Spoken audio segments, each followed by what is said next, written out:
What up? It's your boy T-Run Reaction. Today's making for movie Films Friday. Everybody check out some more another timeline movies. This is 1988 though. Everything that was popping in '88. On Ironically, I just finished doing the kill count for Stranger Things 4 Part 1, and one of the posters had this individual viral on it, and she's on the cover of this though. So anyway, let's check out that stuff that happened in movies 1988, from the movies itself, movies news, winners and nods, and everything else that happened correlated with movies of 1988. From Weird History, let's get it. As theaters let the first customers in to see Colors, they were taking no chances. Extra security was on hand at movie houses across South Florida. IDs are being demanded of anyone suspected of being under 17 trying to see the R-rated movie. I feel discriminated because we know about gangs too. There's nothing wrong with that. 1988 was the year Tom Cruise learned how to make a cocktail. Arnold Schwarzenegger and Danny DeVito found out they were twins. And Steve Martin and Michael Caine were revealed to be dirty, rotten scoundrels. Meanwhile, Emilio Estevez led a pack of young guns. Kevin Costner joined the Durham Bulls. And we all learned that the guy who played Beetlejuice was gonna be Batman. It's showtime. We're taking you through all of the best movie-related news and events of the 1980s. This is Timeline Movies. Oh, they're gonna talk about Paul Walker, yes! I hope. Yippee-ki-yay, yup. This one is about 1988. But before we get started, be sure to subscribe to the Weird History channel. Check it out. And let us know in the comments below about your favorite movie memories from 1988. Plus sports. Now, are you ready to find out what was going on in movies the year everyone stopped worrying and decided to be happy because of that annoying Bobby McFerrin song? Yep. Hey, yo, I'm calling that song annoying, yo. Don't disrespect the legend right there. Shout out to his daughter as well, too. The Rolling Stones can't get no satisfaction, but Justine Bateman and Liam Neeson can in the comedy Satisfaction, released February 12th. The largely forgotten flick about an all-girl rock band from Baltimore was a poorly reviewed box office flop. Even so, it's still remembered today for being the big screen debut of Pretty Woman star Julia Roberts, who played the band's bassist. Ain't that Ain't that homie play Sandman in that too? Hold on. Ain't that Sandman? Hold on.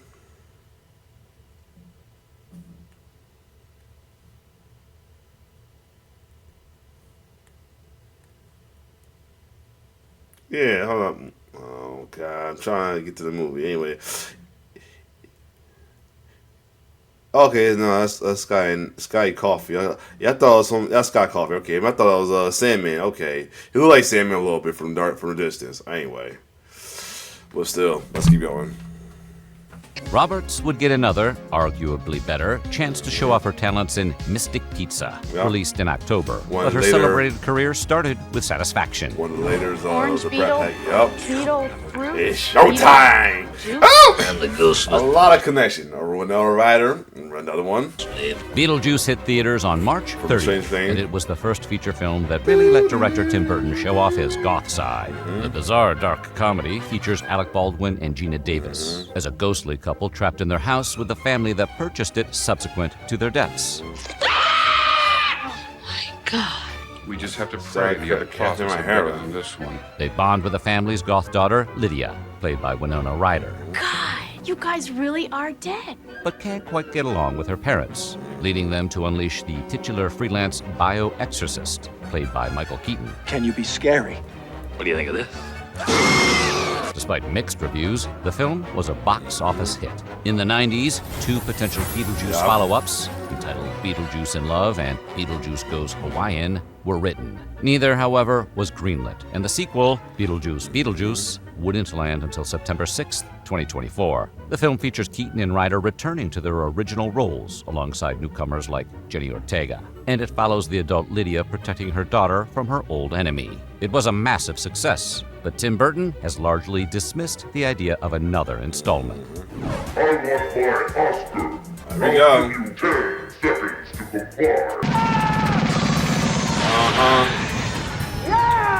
it's safe to continue giving the award now. Hosted by Chevy Chase, the 60th Academy Awards was held on April 11th. Winners included Best Supporting Actor Sean Connery for The Untouchables, Best Supporting Actress Olympia Dukakis, and Best Actress Cher, both for Moonstruck. I would like to thank Mary Louise Streep, who I feel so unbelievable that I did my first movie with her, and now I was nominated with her, and I feel really thankful. And Best Actor Michael Douglas for Wall Street. But the big winner for the night was Bernardo Bertolucci for The Last Emperor, which won Best Director for Bernardo Bertolucci, as well as Best Picture. My Neighbor Totoro is an animated film written and directed by the legendary Hayao Miyazaki, and it was released on April 16th. The movie follows two young girls who befriend a series of Shinto wood spirits after moving to the country with their father to be near their ailing mother. What are you drawing, Meg? It's a big Totoro. Now available in its original Japanese as well as two separate English dubs. I'd love to see what your voice, what character you're playing. I love what you look like. Oh, the Fitness sisters. They'll call her sister did the voice. Oh, later on. What you wear. It's widely considered one of the greatest animated films of all time. So they probably did like the later dub like they did with Akira. Nice. When did the original Akira came out though? I thought that came out 88 too or 89 maybe. Let me see. 88. Yeah, it did. That one definitely came out. That'd be cool. It was released the same day as Ghibli's highly acclaimed Grave of the Fireflies, making 1988 a heck of a year for the studio. Willow, which debuted on May 20th, is what you'd get if you combined Star Wars with Lord of the Rings. The George Lucas-produced, Ron Howard-directed adventure stars Wicked actor Warwick Davis as a hobbit-like man named Willow, Leprechaun, who is tasked with escorting a baby back to the world of humans. I know Kel Paul was in it too. Despite Val Kilmer's memorable turn as the daring swordsman Mad Mardigan, reviewers were less than enthusiastic. I liked Nonetheless, it. It was a box office success. It was also the first film to utilize Industrial Light and Magic's improved digital morphing software, which would later create effects for movies like Indiana Jones and the Last Crusade and Terminator 2, Judgment Day. This is the very first test we did to sort of prove the system, to try out our input scanner, our output device, our computer transformation software, prove that if we do it in one frame, we can certainly do it in a lot of frames. Originally, the movie I agreed to do, Josh, the 12-year-old, he gets his wish and he becomes big, but he just stays in junior high school. Right. 119. Give it to me. You better give it to me. You better. Look how big I am. Look how big I am. One with sauerkraut, please. The Tom Hanks comedy Big was released June 3rd. While technically not a body swap movie, I'm 13 years old. Oh, and who isn't? You think that there isn't a frightened kid inside of me, too? the Penny Marshall-directed flick is widely considered the best of the mini-wave of such films, which included All of Me, Like Father, Like Son, 18 Again, Vice Versa, and Dream a Little Dream. There's a million robots that turn into something. And this is a building that turned into a robot. What's fun about playing with a building? That's not any fun. A box office smash, Big earned Hanks an Oscar nomination. Pretty impressive considering he was only cast after Harrison Ford, Robert De Niro, Kevin Costner, Steve Guttenberg, Warren Beatty, Dennis Quaid, Matthew Modine, and Jeff Bridges all passed on the movie. Damn, another one with Stranger God. Yes! My favorite movie. My favorite, yes. All-time favorite, yes. Who Framed Roger Rabbit was a mystery/comedy set in an alternate reality. That scene where he better snap and Eddie gets a little action on with the weasel. Always my favorite part of that movie, yes. Reality, where humans exist side by side with living cartoon characters. I always knew I'd get it in Toontown. Behind you! Directed by Robert Zemeckis and executive produced by Steven Spielberg, the film follows private detective Eddie Valiant as he tries to exonerate the titular Toon from murder charges. This would make me a fan of Bob Hawkins first before Mario and Speed. I didn't kill anybody, I swear! The groundbreaking movie, which was very loosely based on Gary K. Wolfe's novel Who Censored Roger Rabbit, featured Bob Hoskins, Christopher Lloyd, Charles Fleischer, and Kathleen Turner. Kids love it, but adults like it too because it has a lot of double entendre. Yeah.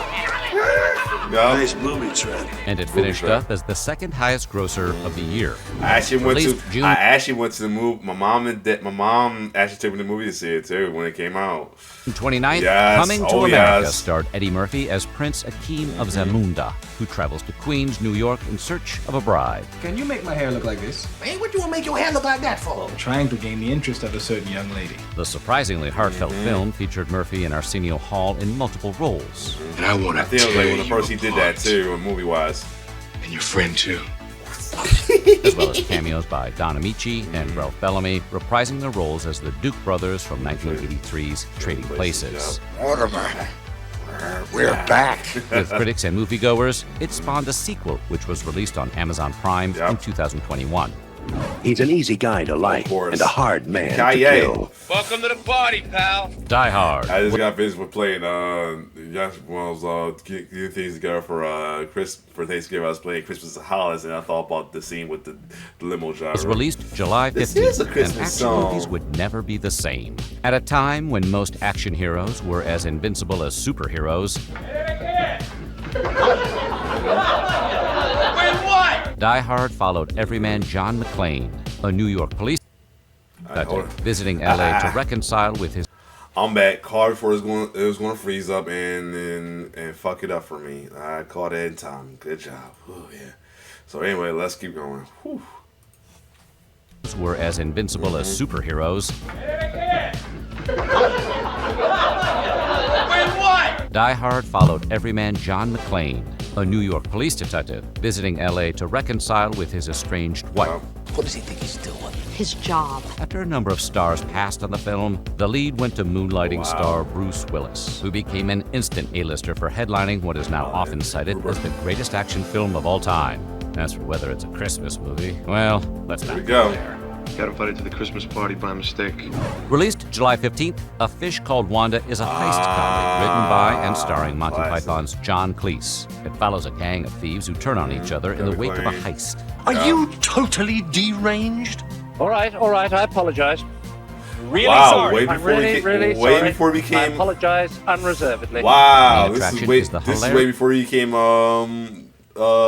Q for Bond. Yeah, the later Q for Bond. Wow. Various performances by Cleese, Jamie Lee Curtis, Michael Palin, and Kevin Kline. Jamie Lee, how did you get on with these talented men that surround you in this whole film? Well, because I'm totally untalented, it was very difficult. Wanda received Oscar nominations for Best Director, Original Screenplay, and Supporting Actor for Kline, which he won. In 1997, the cast reunited for the spiritual sequel, Fierce Creatures, but it wasn't nearly as successful. Directed by Katsuhiro. There it is! Oh, yes! Loosely based on his manga of the same name, the animated cyberpunk I talked it action up! film Akira was We released. may have talked it up because, just like the one they talk about with the two dub, where later on one of them be featured the Phantom sisters, Dakota and Ellie. This one had two different dubs as well, too, after the original Japanese. One in around 88, 89, and then one in 2000 with, 88 was by Cam Clark, aka did the voice of Leonardo and all that, would take the roles of Kaneda or Canada, and then later on Johnny Young Boss, aka Adam from Power Rangers, who's become a prolific anime voiceover for dub voiceover as well too, would take the role of Kaneda later on as well too. July 16th. Yes! The film takes place in a dystopian 2000. A lot of people say that a lot of shonen anime came from this, like Dragon Ball Z and all that as well too, have because of the little power and all that stuff. And follows the leader of a teenage biker gang who finds himself at odds with his best friend, who was granted telekinetic powers by a secret military experiment. Despite intense violence, the film received positive reviews. It is now regarded as one of the greatest animated films in history, and is often credited with popularizing anime outside of Japan. Facts. Buddy action comedies are a dime a dozen, but Midnight Run, released July 20th, is among the best. Okay. The film stars Robert De Niro as a bounty hunter tasked with escorting a bail-jumping accountant, played by Charles Grodin, from New York to L.A. You get yourself a new watch. AKA from Duke from Beethoven. Tell you when I know you better. to know me better. When are you going to get to know me better? Get to know you better. You're not going to get to know me better. Shut up. But what should have been an easy midnight run turns into a harrowing adventure when they find the mob, the FBI, and even another bounty hunter on their tails. Surprisingly poignant for an action film, Midnight Run turned out to be a hit with critics and audiences. Looking at those two actors working together is a revelation, and they both have a lot of important moments where they don't take anything. Their eyes do the talking. 2 thumbs up for Midnight Run, starring Robert De Niro and Charles Grodin. Most people wouldn't expect the writer and director of Taxi Driver to tackle the story of Jesus. But most people aren't Martin Scorsese and Paul Schrader. Last Temptation stars Willem Dafoe as the titular character and depicts his struggles with before Passion of Christ and after the well-known one, we have this. Temptation in various forms. I'm not inviting you to a celebration. Willem Dafoe as Jesus. I'm inviting you to a war. The movie proved no less controversial than the 1955 novel that spawned it, resulting in protests, local bans, death threats for its director. Where do you stand on the Last Temptation of Christ? And people like that give people who are into God and Christians a bad name. That's not Christianity. Even a terrorist attack at a Paris theater that was screening it.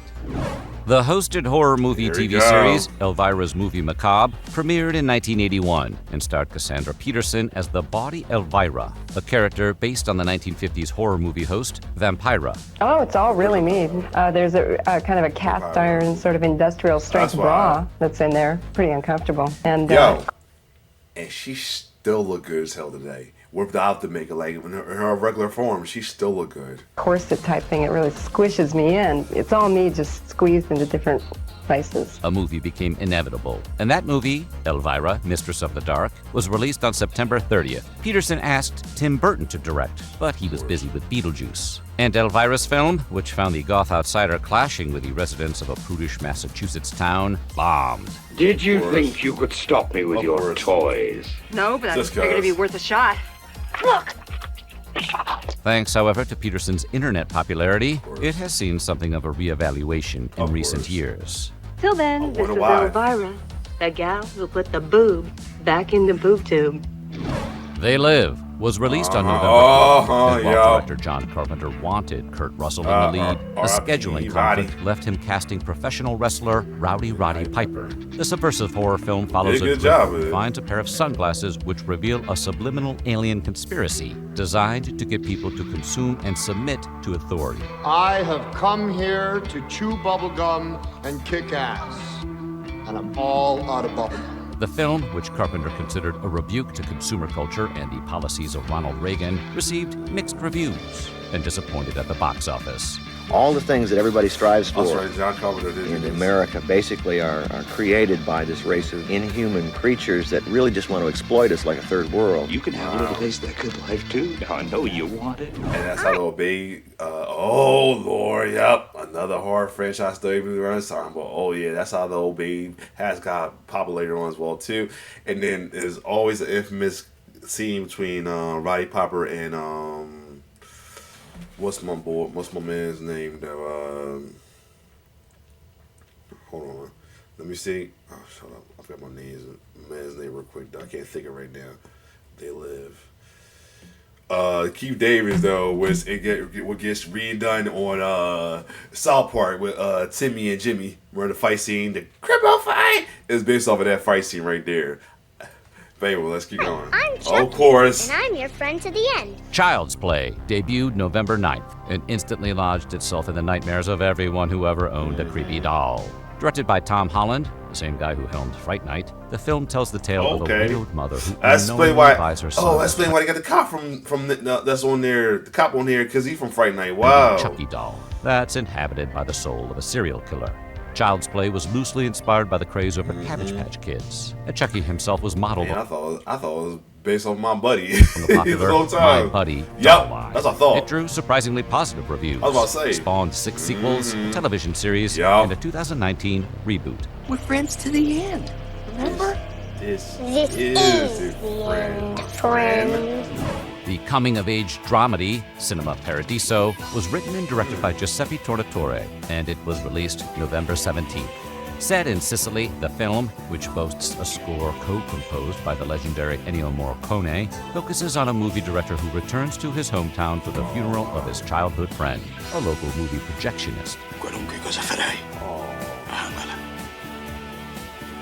Con me amavi la cabina del paradiso. A hit in theaters, it was showered with awards, including an Oscar for Best Foreign Language Film, and is now frequently cited as one of the greatest movies ever made.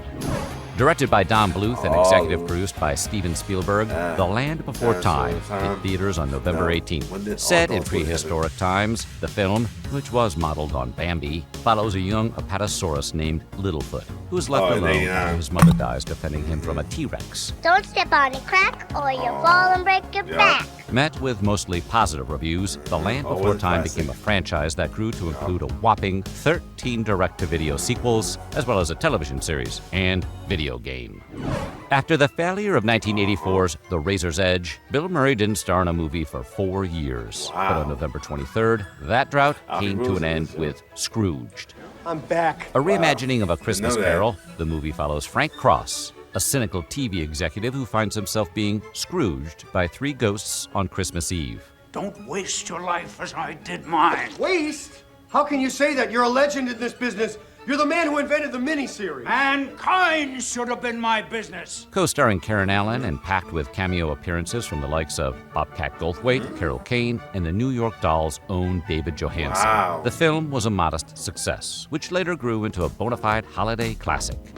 After the success of 1980's Airplane, Jerry Zucker, Jim Abrahams, and David Zucker tried their hand at television, creating the 1982 show Police Squad, a parody of police procedurals. The series starred Leslie Nielsen as Lieutenant Frank Drebin, but lasted just 6 episodes. Nonetheless, the producers decided to bring Drebin to the big screen. Oh wow, never knew that. They started out they tried as a series first. Interesting. That's the first that a film series would go to a franchise movie. In The Naked Gun, from the files of Police Squad, released December 2nd. Nice beaver.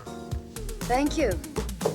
I just had it stuffed. Let me help you with that. A box office hit that was showered with critical acclaim, it is now considered one of the funniest movies of all time. In 1994, after 2 successful sequels, Zucker, Abrahams, and Zucker pulled the plug on the Naked Gun film series. But on August 1st, 2025, the world met Frank Drebin Jr. in The Naked Gun, a sequel produced by Family Guy's Seth MacFarlane and directed by The Lonely Island's Akiva Schaffer. Drebin Jr. was played by Schindler's List star Liam Neeson, and like the original, it was greeted by positive reviews and enthusiastic audiences.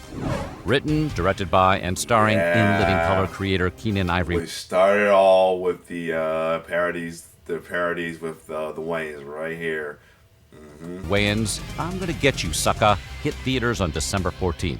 The movie follows soldier Jack Spade. I'm a soldier, man. I've been trained for combat. Who returns to his home in any ghetto to avenge the death of his brother, who overdosed on gold chains. A parody of blaxploitation films, I'm Gonna Get You, Sucker featured several icons of the genre, including Jim Brown, Bernie Casey, Isaac Hayes, and Antonio Fargas. It received mixed reviews, but was enough of a success to spawn a failed television pilot.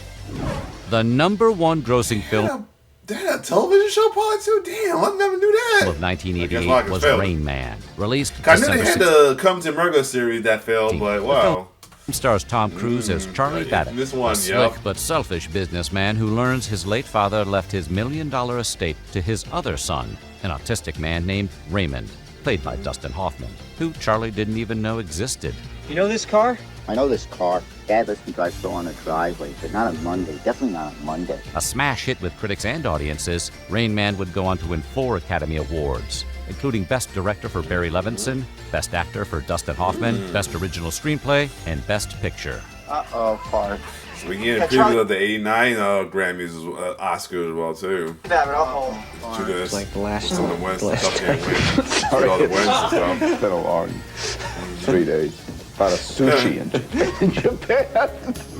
Finally, the romantic comedy Working Girl debuted on December 20th. The film stars Melanie Griffith as a secretary who sees her new boss, played by Sigourney Weaver, take credit for her valuable business idea. When that boss gets laid up with a broken leg, the secretary turns the table by assuming the boss's job, and along the way, falls in love with a dashing businessman played by Harrison Ford. I have a head for business and a bod for sin.